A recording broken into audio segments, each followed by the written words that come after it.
जय हिंद। एक अक्सर टॉपिक में लड़का फंसता है कि सर गंगा गंगोत्री से निकलती है या गोमुख से निकलती है। हमारे हिसाब से भैया कहीं नहीं निकलती है, और आप भी अगर कंसेप्ट समझेंगे ना तो इस तरह का क्वेश्चन कभी पूछिएगा ही नहीं।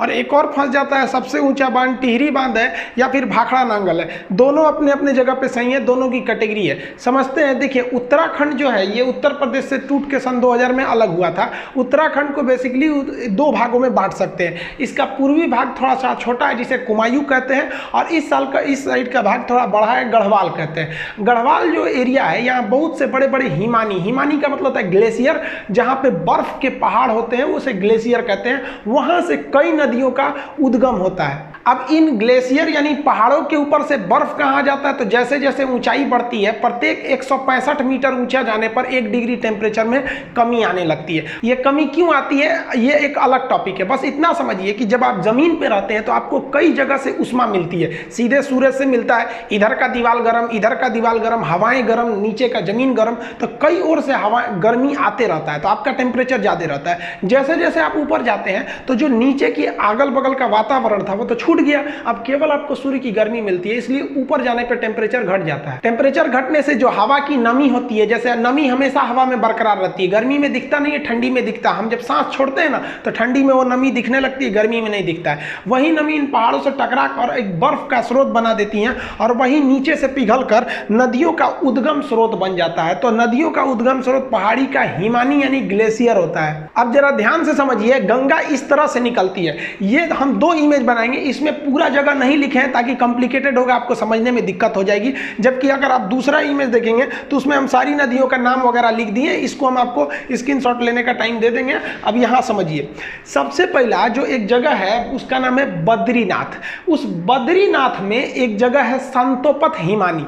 बद्रीनाथ के संतोपत हिमानी से एक नदी निकलती है जिसका नाम है धौली गंगा, विष्णु गंगा, और एक साइड से आती है धौली गंगा। तो धौली गंगा और विष्णु गंगा 2 नदियां हैं। ये 2 नदियां आपस में आके मिल जाती है विष्णु प्रयाग में। प्रयाग का मतलब होता है मिलन स्थल। तो विष्णु गंगा और धौली गंगा आके मिलती है विष्णु प्रयाग में, और यहाँ इनकी गहराइयाँ बराबर हो जाती हैं लगभग। जब 2 नदियों के मिलने के वक्त में गहराई बराबर हो जाए तो उन नदियों का नाम चेंज कर दिया जाता है।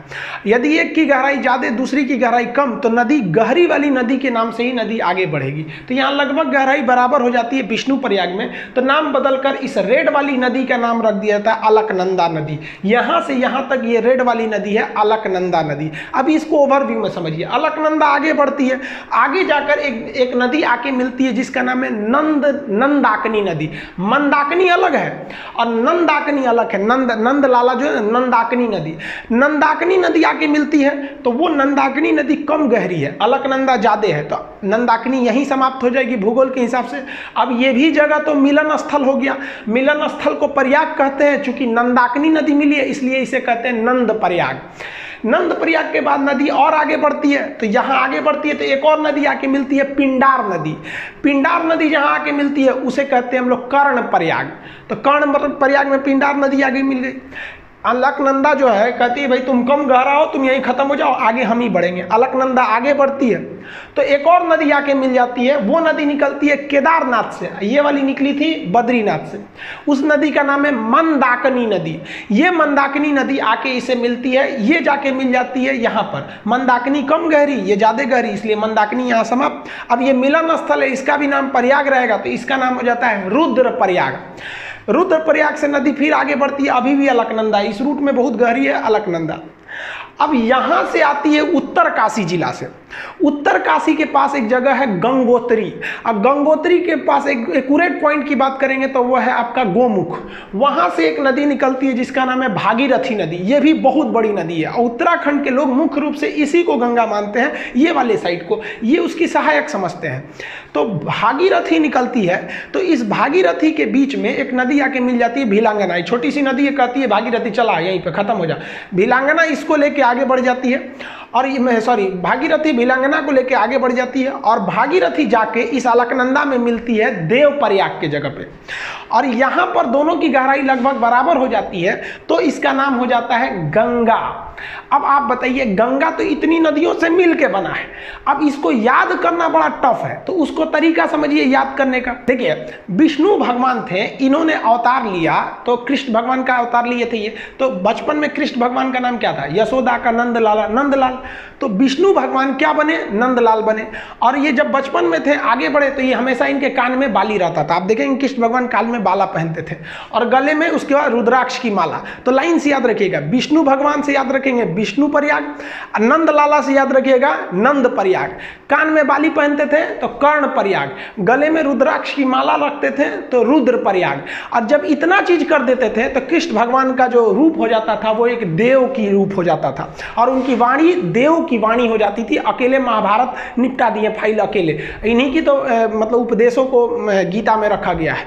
तो लास्ट में वो किसका रूप ले लिए? देव का रूप ले लिए।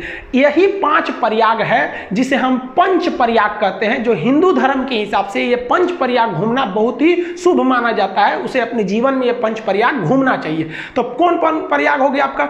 विष्णु भगवान से याद रखिएगा विष्णु प्रयाग, नंद प्रयाग, कर्ण प्रयाग, गले में रुद्राक्ष की माला तो रुद्र प्रयाग, और सकल हो गया इनका किस तरह से देव की भांति इनकी रूप हो गई तो देव प्रयाग। यानी 5 प्रयाग को मिला देते हैं पंच प्रयाग। तो सीक्वेंस आपको याद हो गया। अब पिछले स्लाइड पे चलते हैं। यहां देखिए, ये वाला प्रयाग कौन सा होगा? विष्णु प्रयाग।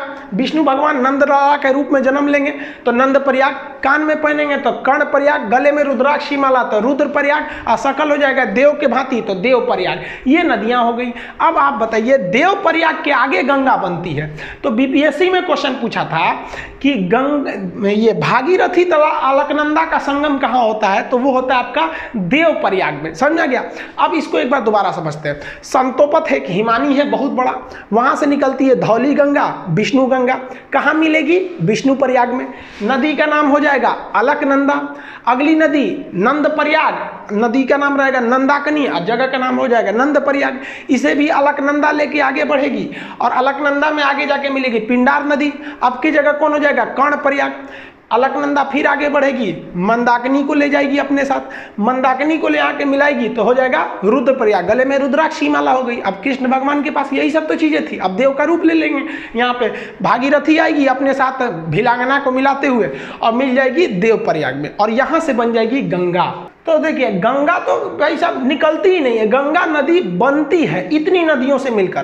तो अगर आप ग्रुप डी, खलासी, चपरासी, गैंगमैन, सफाई कर्मी का एग्जाम देते हैं तो गंगा कहाँ से निकलती है? तो मान दीजिएगा भाई साहब उत्तरकाशी जिला के गंगोत्री के समीप गोमुख से। लेकिन अगर आप बड़े एग्जाम को देते हैं, कमीशन लेवल का, पीसीएस, यूपीएससी लेवल का, तो इतने छोटे लेवल का वो क्वेश्चन ही नहीं पूछेगा गंगा निकलती कहाँ से, क्योंकि उसको पता है कि भाई साहब गंगा निकलती नहीं है। गंगा एक बहुत बड़ा नदियों का एक पैटर्न है, ड्रेनेज पैटर्न है, जिसे समझना पड़ेगा। इसमें हम इन नदियों को लिख दिए हैं, यहाँ पे जो घेरे हुए हैं ये प्रयाग है, विष्णु प्रयाग, नंद प्रयाग, कर्ण प्रयाग, रुद्र प्रयाग, देव प्रयाग, और ये नदियों का नाम लिख दिया है। एप्लीकेशन में जब इसी को पढ़ाएंगे तो इसमें हम आपको याद, क्लास में जैसे याद करा देते थे उसको याद करा देंगे। अब यूट्यूब पे याद थोड़े कराएंगे बैठा के आपको, और इसका पीडीएफ और नक्शा में हम आपको इसको भरवाते थे। याद करिए, जब उत्तराखंड का नक्शा मतलब मैथ के क्लास में पढ़ाते थे तो ये तो पूरा चीज आपको बता देते थे। अब इसमें 2-3 चीजें अलग से आप जान लीजिए। भिलांगना नदी जैसे आके भागीरथी से मिलती है तो इसके संगम के समीप ही बनाया गया है टिहरी बांध। अब ये टिहरी बांध में पानी बहुत भयानक लग जाता है और इस टिहरी बांध पर खतरा होता है, इसलिए टिहरी बांध के पीछे एक सपोर्ट के लिए एक और बांध है जिसका नाम है कोटेश्वर बांध। तो टिहरी बांध किस पर है? भागीरथी नदी पर बनाया गया। इसके सपोर्ट के लिए कोटेश्वर बांध बनाया गया। जब भी बड़े बांध बनाए जाते हैं तो उसके सपोर्ट के लिए पीछे भी रहते हैं। जैसे भाखड़ा बांध बहुत बड़ा बांध है तो उसके पीछे एक और बांध है नांगल बांध। तो भाखड़ा अलग है, नांगल अलग है, ऐसे मिला के पढ़ देते हैं तो भाखड़ा नांगल एक लगने लगता है। अब दोनों बांध की कैटेगरी अलग है, दोनों में कौन ज्यादा ऊंचा है उसको समझिए। देखिए, उत्तराखंड का जो टिहरी बांध है ये तो भागीरथी पर स्थित है, और पंजाब का जो भाखड़ा नांगल बांध है वो किस पर है? सतलज नदी पर। अब दोनों बांध की कैटेगरी अलग अलग है। ये बांध 260 मीटर है ऊंचा, कहीं कहीं आपको 255 देगा, तो 260 मीटर ऊंचा है, तो ये जेन्युइन है, ऊंचा है।